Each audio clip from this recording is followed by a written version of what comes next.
everyone. I am Peaceful Nick the Medium. I'm an Evidential Medium, and tonight I want to talk about all of the things going on in my mediumship business and some upcoming events and coupons, etc., etc. So I have on October 21st, as you can see here, a free class to learn about mediumship. You can email me for the link. It's also posted on my social media, YouTube, Facebook, Instagram, TikTok. It's all out there. But if you can't find it, just email me. I'll be happy to send you the link. I also, on October 21st, have a free Facebook Live with medium Kathy Behrens and Wendy D'Angelo. And these will be free mini readings on Facebook from 2 to 3 p.m. Eastern on October 21st. The next thing we have is November 4th. That is sold out. That was 3 mediums, 2 guaranteed readings, 1 great price. That is sold out. However, because of the demand, we had to open another session, and that session is on November 25th. There are only 9 spaces available. It is $75. It's 3 guaranteed 10 to 15 minute readings, approximately, give or take. And it's limited seating. That is with myself, Wendy D'Angelo, and Kathy Behrens. And you can email me for that information. We just had to put this up, so we haven't even put it on our websites yet. The next is my Beginner's Mediumship Mentor class.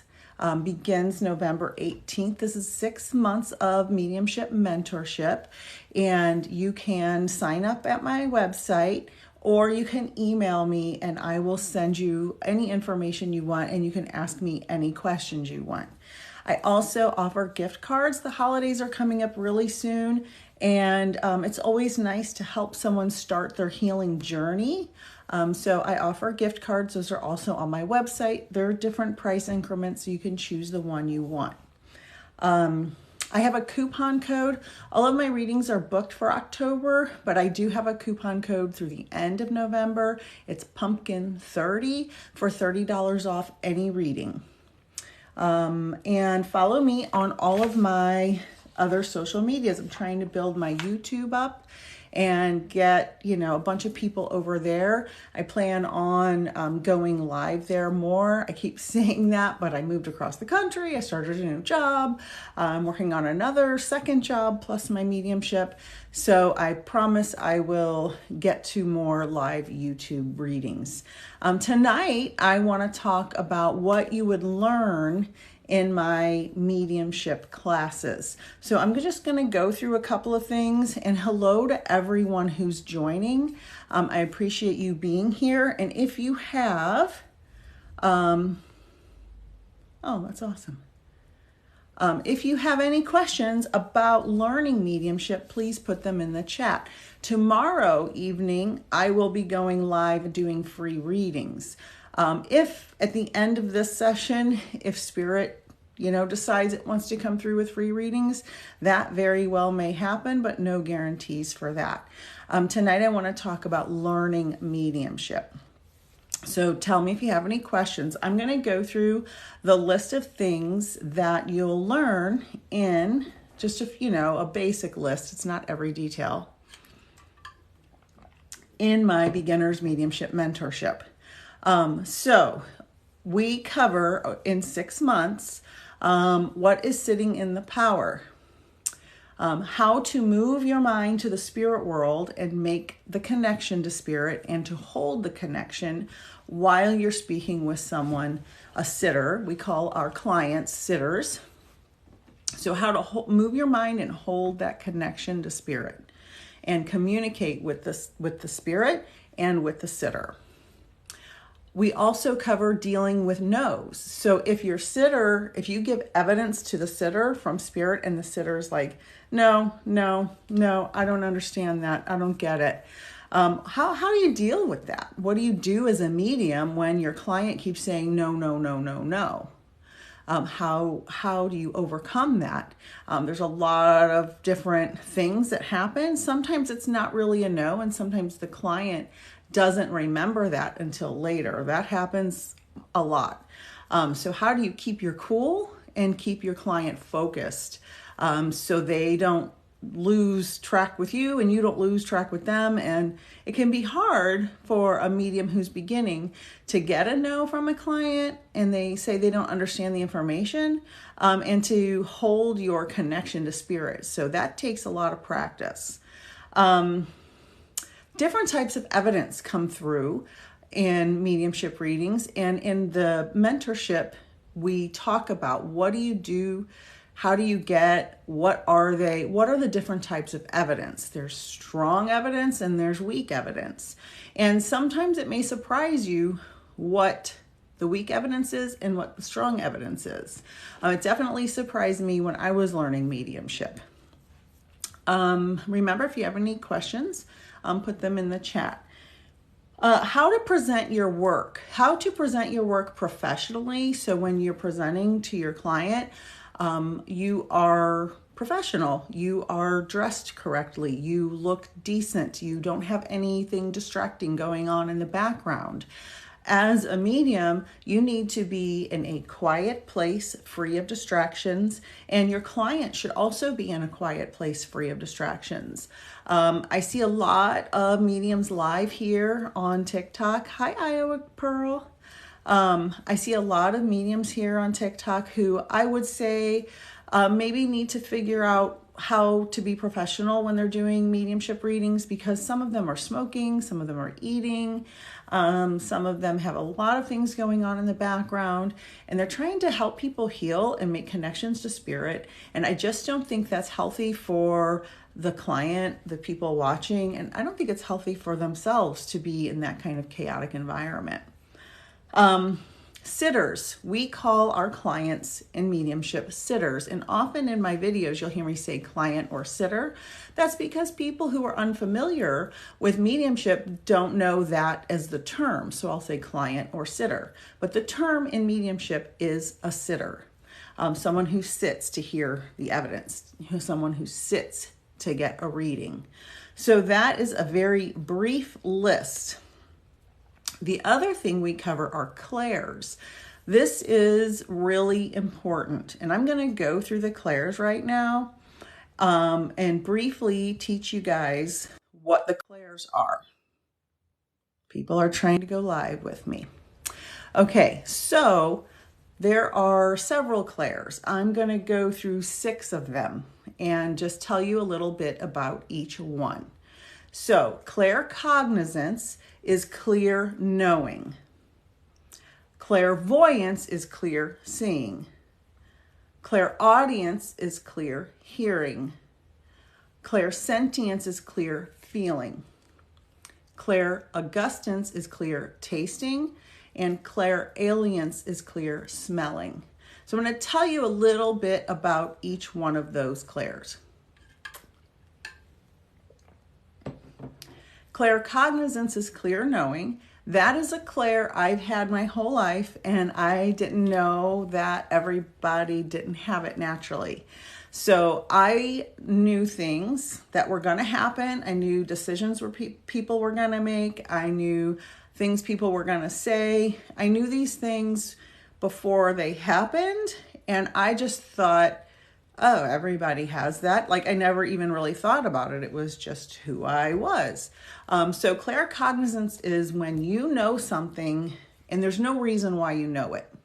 It's just in your head. The knowledge is in your head and you don't know why.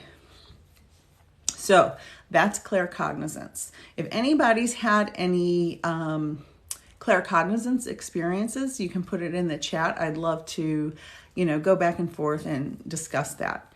So that's claircognizance, clear knowing something and you don't know why. It's just the knowledge is put in your head. Clairvoyance is clear seeing. Now, clear seeing can happen outside of your head or inside of your head. Most of my clairvoyance is inside of my head. I have been working with my spirit guides to learn how to, well, not to learn, that's the wrong term. I have been working with my spirit guides to have the ability to see outside of my head. Now, I'm a little scaredy cat. So when I learned mediumship, because I have seen spirits in my home, my previous home, fully formed, and it scared me. And that was before I was a medium, years and years, probably 15 years before I was a medium. So I asked my spirit guides, please don't show me anything outside of my head. It will scare me. I'm not ready. And so more recently, I have asked them, okay, when the time is right, when I'm doing readings, let's start projecting things outside of my head so I can see them. But most of my clairvoyance is inside my head. Not everybody has the same type of clairvoyance. Some people have black and white flashes of just flashes of words, flashes of pictures, just a very subtle flash of something. And sometimes it's so subtle, you don't even know that it's clairvoyance. That's where getting trained in mediumship really helps, so you understand what's clairvoyance and what's, just a thought in your head, because there's a difference. What else was I going to say about clairvoyance? Oh, so I've been working with my guides. Oh, hi, Beck. I have clairvoyant. It's outside my head. It's like a movie when I see it in black and white. Right. So that's what I was saying. Some people have it different than others. Everybody's clairvoyance is a little different. Mine is full color in my head like a movie all the time. Like anytime I'm doing a reading, I would say over 90% of my readings are claircognizance and clairvoyance inside my head. Hello.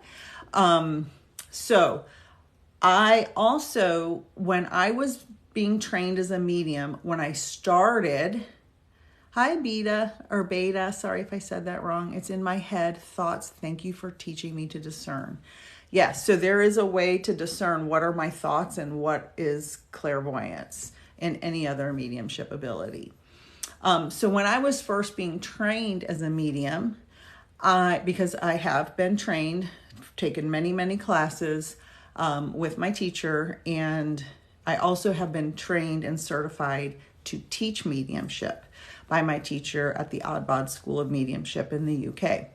So I had to realize, because my clairvoyance was like so strong when I started mediumship, and I was doing readings and because when you're training, you do readings, and I was doing readings, and all of a sudden I hardly had any clairvoyance, and I'm like, oh my God, am I losing my clairvoyance? And my teacher taught me that no, your mediumship is changing because clairvoyance takes a lot of energy. Now, this is what she said. Take it as you want, believe it or not. This is what she told me. Your clairvoyance takes a lot of energy, especially because I was seeing like full movies in my head.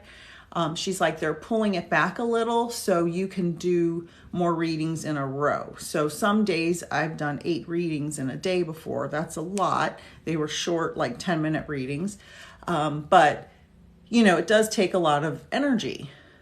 Shell Bell wants to know, can anyone train, or do you have to have previous experience? No, you do not have to have any previous experience. This is a good question. I had no experience. I was in my late 40s when I became a medium. I had an entire scientific career before that. I had no idea I was a medium. I worked in science communication and science education for decades.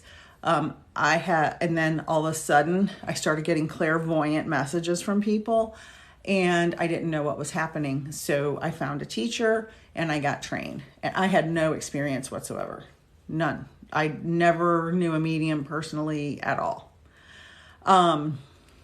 Lady Danielle, the same thing happened to me, and I was told it was because my guides want me to strengthen other clairs. Yes, that's correct, Lady Danielle. That is, yep.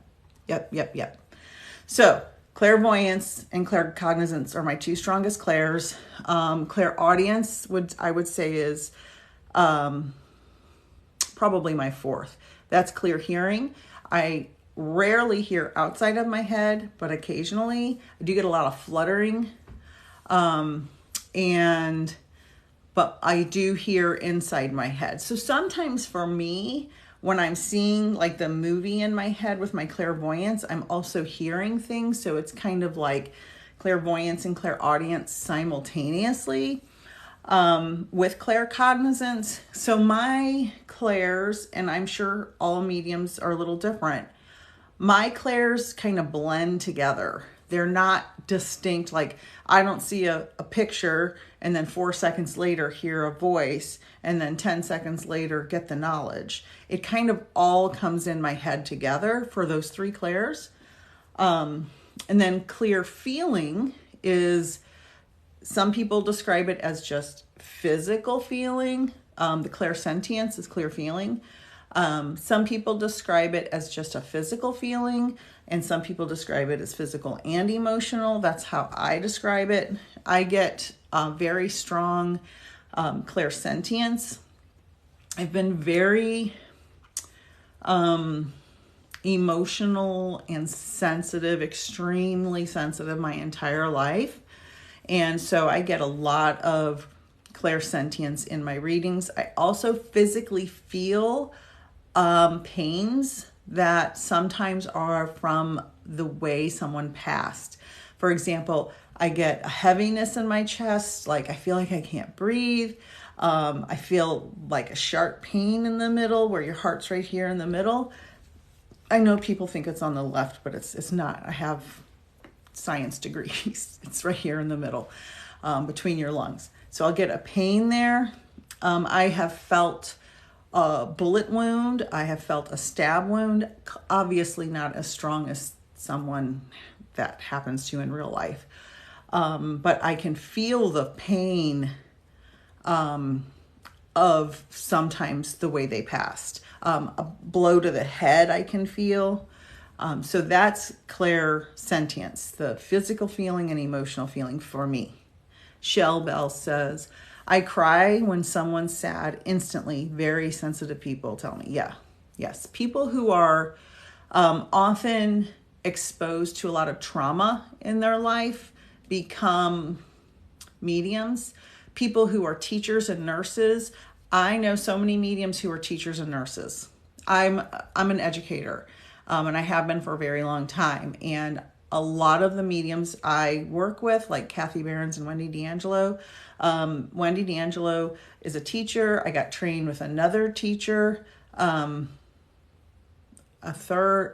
that's a nurse. Like I meet a lot of mediums that are teachers and nurses. So it's interesting that people who are already in the field of helping other people become mediums to continue to help people in other ways. Clairaugustance is clear tasting. I don't get that a lot. I don't know that I've ever gotten that in a reading. And clear smelling. I've only had that a few times. I'll smell my mother's terrible perfume. If anybody remembers, it was from a dime store in St. Louis where she used to get it, because that's where I was born. It was called Taboo, and it was the most horrible smelling cheap perfume ever. And she was so known for it that one of our family friends bought a bottle and put it in her casket when she passed away. Yeah, Beck remembers it. Yeah, it was, my mother loved it. And occasionally I'll get a whiff of that. So it's interesting when she comes near me. She's with me a lot.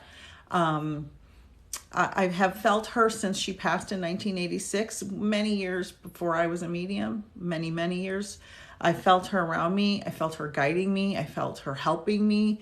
I feel like she's helped me so much more from the other side than when she was here. She was an alcoholic, and she had a lot of family issues before when she was a kid. Her dad died when she was 4. She had a stepdad. It was a whole thing. And then she married my dad, who also was dysfunctional and abusive. And so she was an alcoholic, and she died at 40. And so I was 15, and she helped me my whole life. Is she one of your spirit guides? Great question. And we're gonna learn about spirit guides in the class as well. So I am a big picture person. Jeff too, I'm so grateful. It's Kelly. Hi. Hi, Kelly. I'm glad you found me. She was on my Zoom for October 21st earlier, and I had to email her and say, no, that's not till the 21st. Okay, so yeah. It was the best thing that could have happened to me, actually, and that's a whole other story I won't go into right now. But as far as, is she one of my guides? So I'm a big picture person. I do not believe in very strict labels. Some teachers in regular school and college and mediumship and whatever they're teaching are strict. Label. You got to have a label. You got to have a label. That's not me. I am more like, you know what? Sometimes it's not what people say it is. So I would say she's not one of my specific spirit guides. I would say she's a helper guide, someone who's always there with me. Now, that doesn't mean she couldn't be one of my spirit guides. I just don't think of her as my spirit guide. I think of her as my mother in spirit, who has always helped me for the last, I don't know, almost 40 years, 37 years since she passed. So I feel like she's there, she's guiding me, but I don't feel like she's my spirit guide. Does that make sense? If you have a loved one in spirit that you think is your spirit guide, by all means, they don't care what you label them. As long as you recognize that they're there and you're open and willing to listen to them. That doesn't mean you're going to listen to everything they say, obviously, because we're people and we want to do what we want to do. But they just want you to, acknowledge that they're there, et cetera, et cetera. Okay, so, hi, Becky Lynn. Oh, okay, I'll see you later. Beck, I think one of my spirit guides is my mom. She was truly an angel on earth. Yeah, so that's perfectly fine by me. I'm not going to tell anybody that they can't think of their loved one as, their guide at all. I'm never going to tell anybody that. That's not my place. And it really doesn't matter. The spirit world doesn't care what you label them. And actually, somewhere along the line, I can't remember if it was my teacher or someone else I was watching a video of, said the name your guide gives you is not necessarily their name. It's just the first name you heard when you connected with them. So I thought that was interesting. I have a main guide who's George. He looks like a monk. He's in a white outfit and he has black short hair. And in one of my training sessions a few years ago, one of my colleagues, Wendy, who I do live readings with, we had to draw each other's guide. And she drew my guide. And when she showed me the picture, I almost fell off the chair because it was identical. It was the most amazing thing. Wendy is so wonderful. Kathy is so wonderful. Yeah, awesome. Lady Danielle, I haven't been able to connect in a while because of stress and depression. Yes. Is that normal? Yes, that's normal. Those things can stop you from having your mind clear enough to connect, especially if you're practicing or you're a beginner. Once you have practiced and done so many readings and connected with spirit so much, they're just there automatically. I did a psychic fair in June, and I was so scared, like, can I do the readings? It's like a giant room in a hotel ballroom with all these different people doing all these different things. And I was like, I don't know if I'll be able to connect to spirit. And I had all this stuff set up and I was so excited and ready. And the first person that walked up to me and sat down for a reading, boom, their loved one was right there. And it was amazing. And I was happy, but I was surprised because I didn't know if I'd be able to connect. So once your stress and depression, once you get that under control a little bit, you'll be able to connect. There are techniques I would highly, highly recommend meditating every day to calm your mind. Eckhart Tolle taught me something in one of his books. I think it was A New Earth, my favorite book of all time, that and The Celestine Prophecy. He said, create gaps between your thoughts. So I have a tendency to go tick, tick, tick, tick, tick, tick, tick. My mind just goes and goes and goes and goes and goes.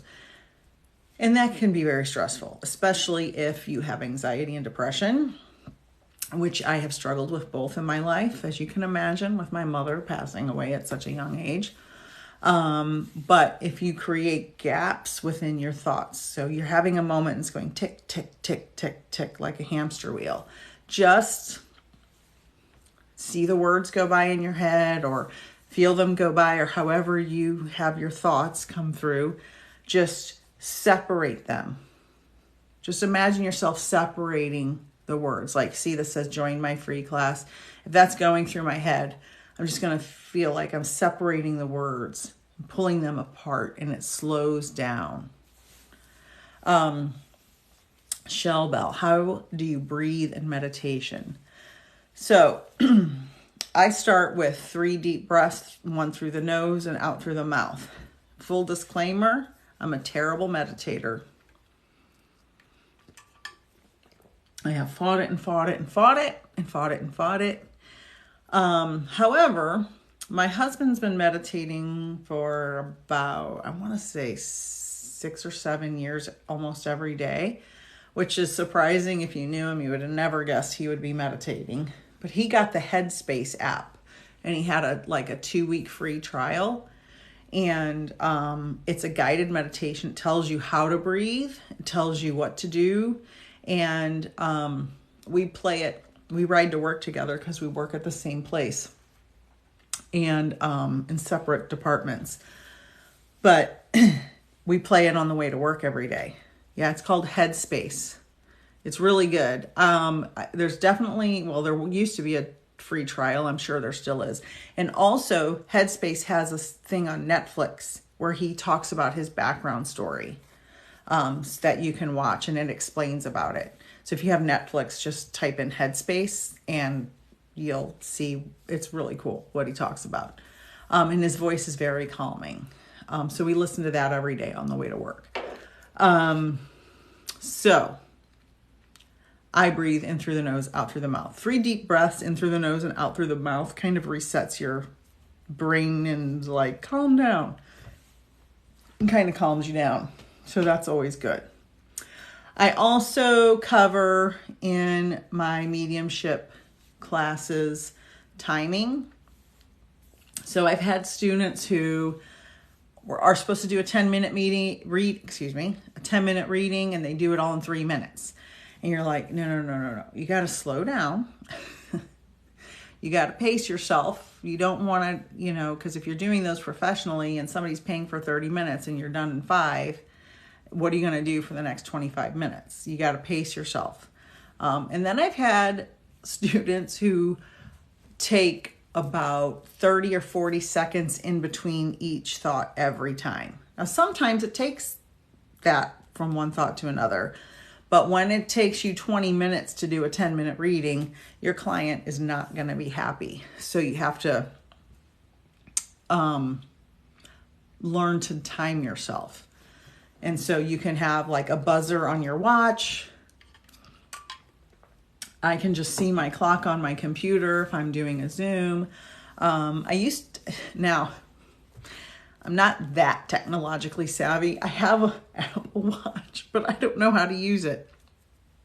I'm sure there's a timer on it, but I don't know how to set it. So, someday I'll figure it out, I guess. But I just keep an eye on the clock on my laptop, or I'll tap my screen if I'm on a FaceTime. Excuse me. If I'm on a FaceTime to see the time. So, timing is important. Oh, good. I'm glad you figured it out. Sorry. Excuse me.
Whew, sorry about that. I had to get a Halls. I've had allergies. Excuse me. All right. Kelly said, I find that when my mind starts to take control, I try to check myself and hum. That's good. Humming for a couple seconds. It'll slow you down.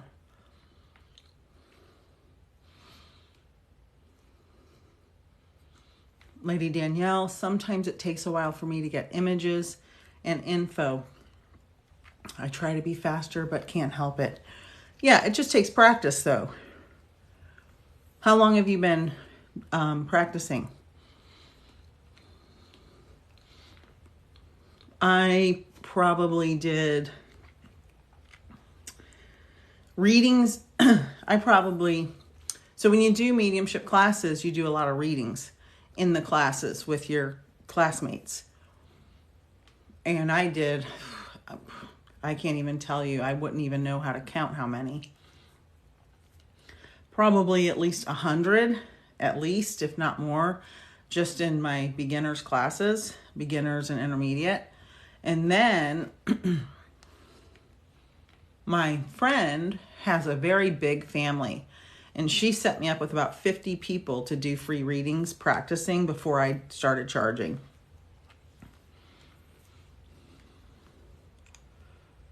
I was really good a few years ago. Then it stopped for a while. Now it's slow. That's okay. It'll come back. It will come back.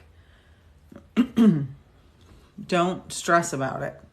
Sometimes that happens. There's ebbs and flows, just like there's ebbs and flows in anything. There's ebbs and flows in relationships and friendships, in your day job. Like some days I'm so happy at work, and some days I'm like, ugh, like anybody, right? Good days and bad days, ebbs and flows. Timing, we were talking about before I started coughing myself to death, is important. Trust.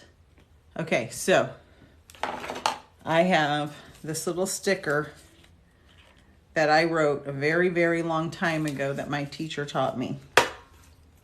It's trust and allow. She said you have to trust and allow. Trust spirit and allow them to come through. If you don't trust spirit, they're going to know you don't trust them. So I always say, and it's right here where I'm sitting by my desk. It's where I do my readings. I have it right there. And if I am ever having any doubts, I think trust and allow. Just allow spirit to come through. Now, it takes practice. I'm not perfect, just like nobody is. But the more readings I do, the more I trust spirit to come through. And now I've done so many readings that 99% of the time, right when I get to sit down to do the reading or walking up to my desk to do the reading, the spirit just shows up. They're just there. And now I'm so accustomed to that I trust that the spirit's just going to show up when it's time. And so it just takes practice and time. And I don't know if you have younger kids.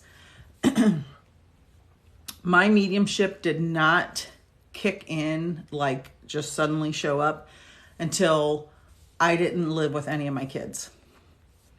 They had the first mediumship experience I had. My kids were adults, and they were still living with me, but they were both about to move out. Then my second mediumship experience that happened, they had both moved out, and my husband and I were just living together. I could never have done this when my kids were little. I could never have done this when they were younger. There's absolutely no way. Kids take a lot out of you. I had a husband, I had a job, I was working on my master's degree. There's no way I could have done it. So I think spirit knew now is the time, now that my kids are gone, they're out of the house. They knew that's when I could do it, because there's no way I could have done it otherwise. Beck wants to know, how do you turn off from spirit? We also learn this in my classes. I always say, thank you for coming in. I love you, and I'm closing. So what I do is, at the end of the reading, I thank spirit for coming through. And I just think they're used to it now, because I'm in such a habit that they don't come in when it's not time, because I've said to spirit many times, look, don't come in when it's not time, because they used to just show up when it wasn't time, like at work. That happened a couple of times.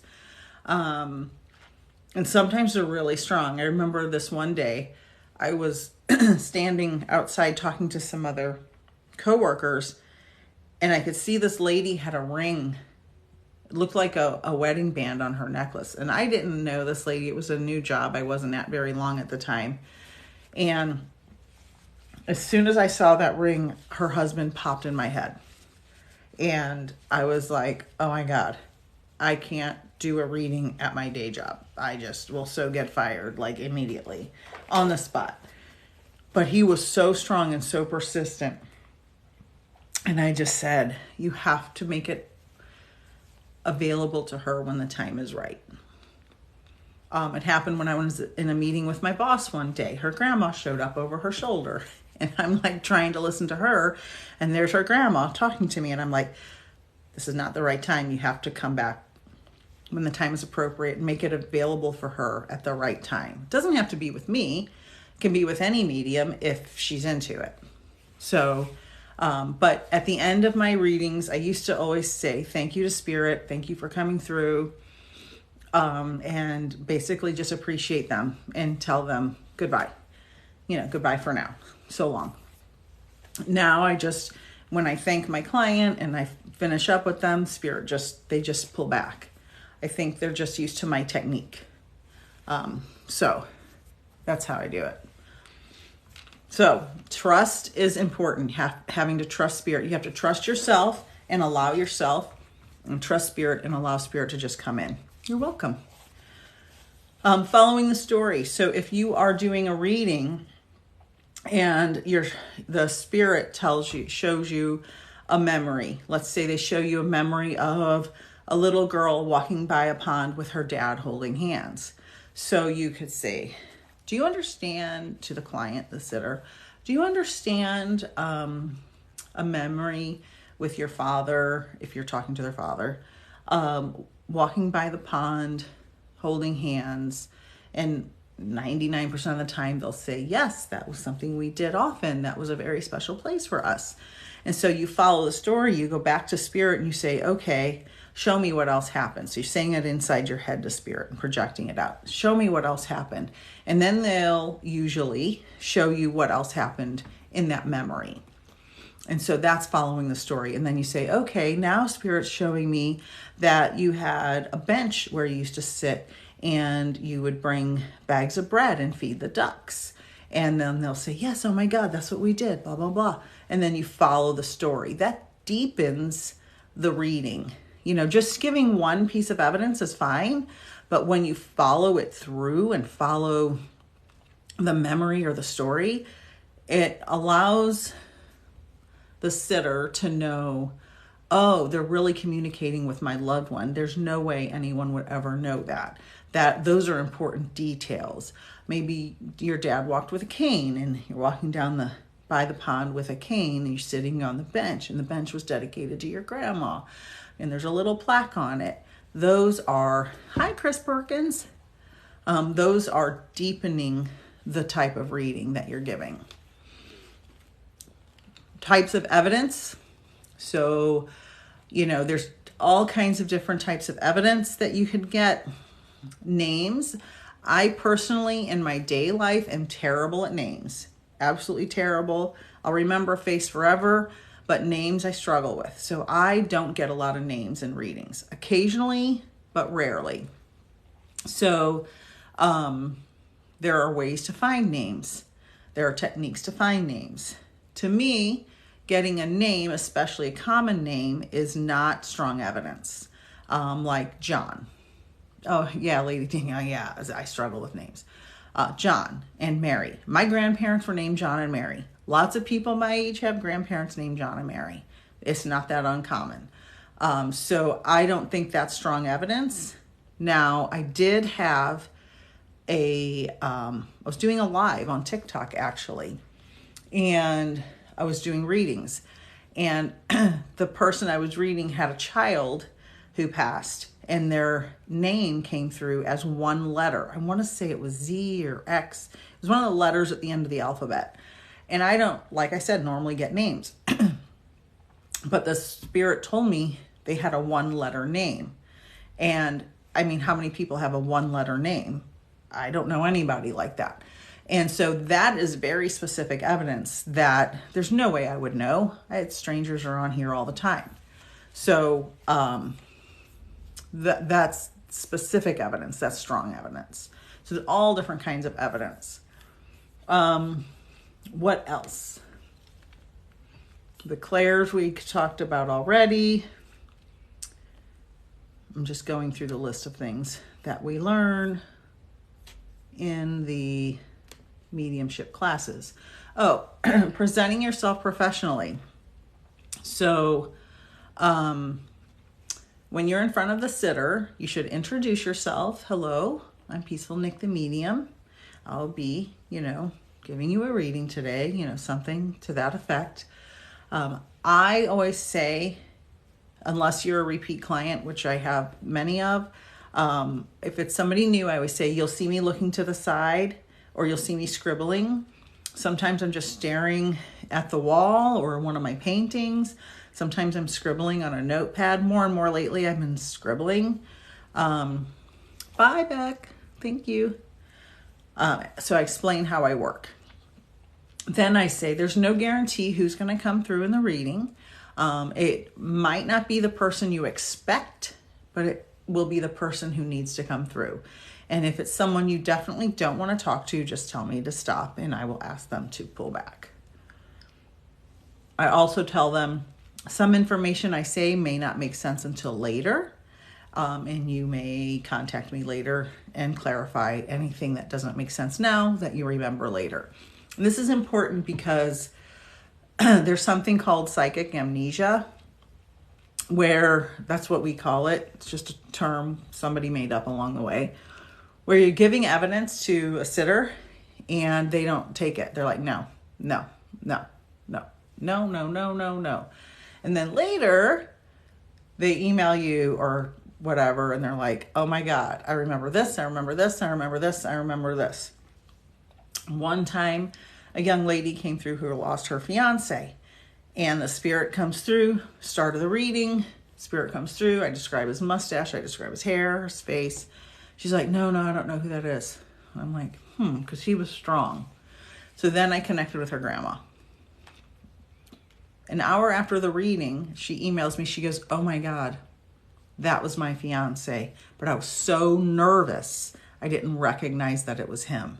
And so she came back a few months later for another reading. And that happens. Another time I was reading for a mom who lost her child. And I said, okay, see Woody from Toy Story, blah, blah, blah. I see a space shuttle and a couple other things. She's like, nope, no. Here I go again, coughing. She sent me pictures of all the things I told her during the reading. Excuse me again.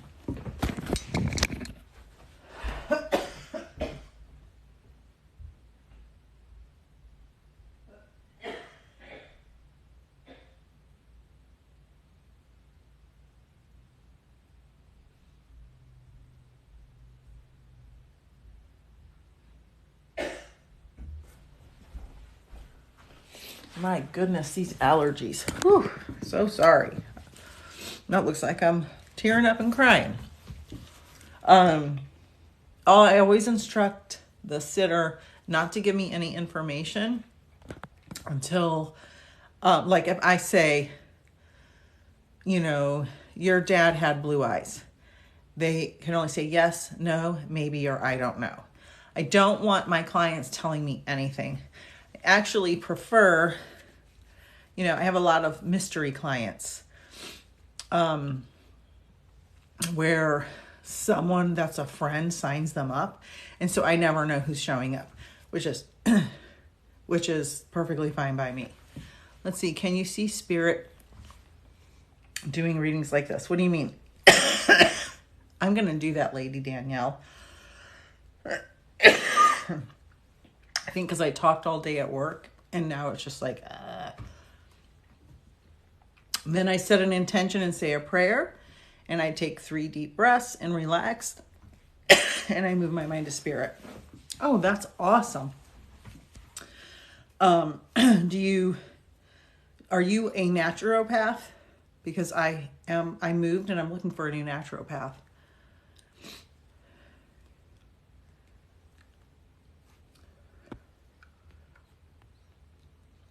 Oh, yeah. Oh, Shellbell, yeah. Oh, that's awesome. Yeah, I have Hashimoto's disease, so I have to see a naturopath for it. Lady Danielle. Shellbell, yeah, I do readings on FaceTime and Zoom.